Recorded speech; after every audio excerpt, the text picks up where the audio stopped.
Aru mula life testimony amian bisa si mano lau sore ko le pare karni. Aru moi map mangi si achi mula testimony do moi nakamisti no na English pa kuido English mo confident hushi mo karni ito ni sumandi ke map mangi si. All praises and glory to God for giving me this pleasant day and also the opportunity to share my testimony in front of the believers and also the man of God here. To share of how faithful God has been to me. I have always claimed to be a believer, but I never really believed that miracles do exist until I first came here. I lost my dad in July of 2018, just before my graduation. I'm so sorry. I lost my dad just before my graduation, so it was like a very hard time for me and my family.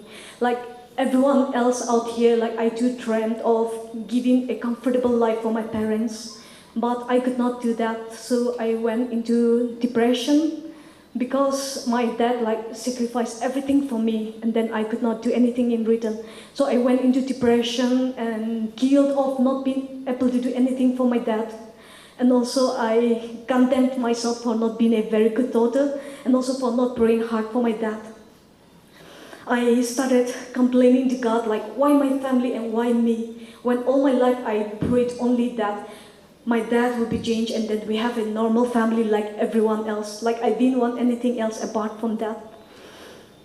I went like through a period of depression and anxiety with both the loss of my dad and the pressure of me having to prepare for my exams. And I gave my exam in August of 2019, and the exam went really bad, and I didn't really expect anything from this exam. And then after my exams was over, my sister, she came to Koinonia prayer house, and then when she came back home, she started narrating stories of how blessed she felt and that her burdens were lifted away. So like I could really see that she was happy, my sister was happy. Because even after a year after our dad passed away, we were never happy in our family. We cannot talk about him without feeling pain and guilty. So we completely stopped talking about my dad.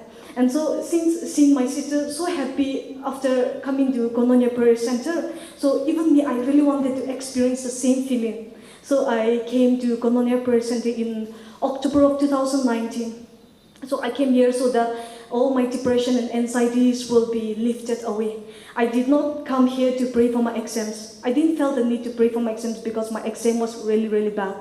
So during my stay here, I had a counseling with Evangelist Rokotio. So he prayed for me and he gave me Bible verses.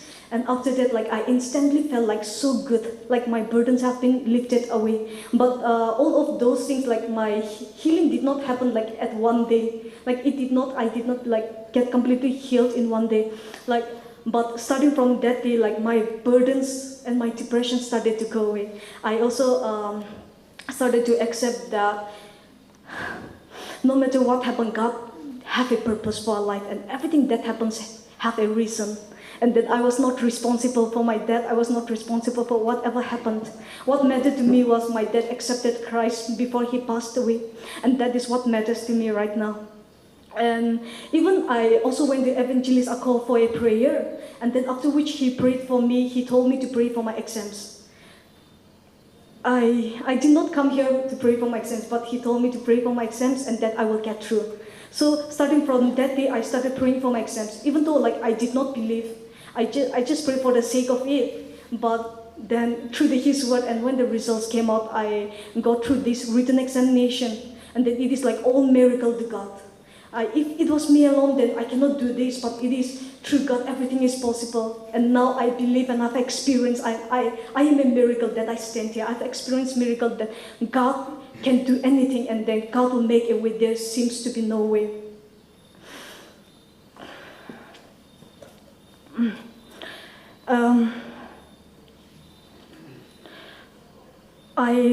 After all the things that I've experienced, the miracles and this, I started seeing God as my faithful Father.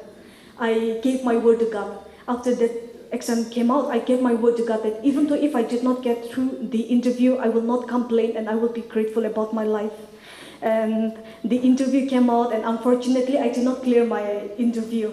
So when I did not find my name in the paper, I gave my word to God and I prayed. I took my Bible and I straight away went and prayed to God. I thank God for everything. I thank God for what He has done in my life and for my first experience in interview. And I told God that I will do so much better the next time. So after that, I came to Koinonia Prayer Center again last year in October after my written exam, my second written exam. This time around, I came here solely to pray for my exams. My only purpose was to pray for my exams because I know that God is possible. And by the grace of God, this time I cleared my interview and I am blessed. And all my success, I give glory and honor to God. It is through God only that I am standing here and sharing my testimony today.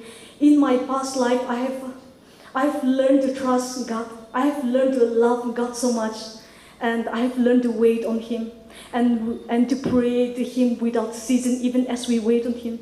God has given me even the opportunity to serve Him by working as a core member in Student Christian Fellowship, by keeping me in close contact with God. And I thank God for that. And then God truly have the right timing for us. If only I've got my job in my first interview, then I will have been very proud and have dishonored God. So God truly knows the best timing for me, and I praise God for that. During my fasting here in Koinonia Prayer House, I have always heard Reverend Sodio, his word of encouragement and wisdom to all the NPSC aspirants. The key to success is hard work, discipline, and willing to pay the price. So I've honored his word and I have put all his word into my preparation. I gave my best and God did the rest for me. So I want to encourage that if it is possible with me, it is possible with everyone. Put God first, honor God, make God your priority, and God will take care of the rest of your priorities. I want to end my testimony with this Bible verse from 1 Corinthians chapter 15, verse 10. 1 Corinthians chapter 15, verse 10. But by the grace of God, I am what I am, and His grace to me was not without effect. No, I work harder than all of them, yet not I, but the grace of God that was with me. Thank you, everyone. Praise God.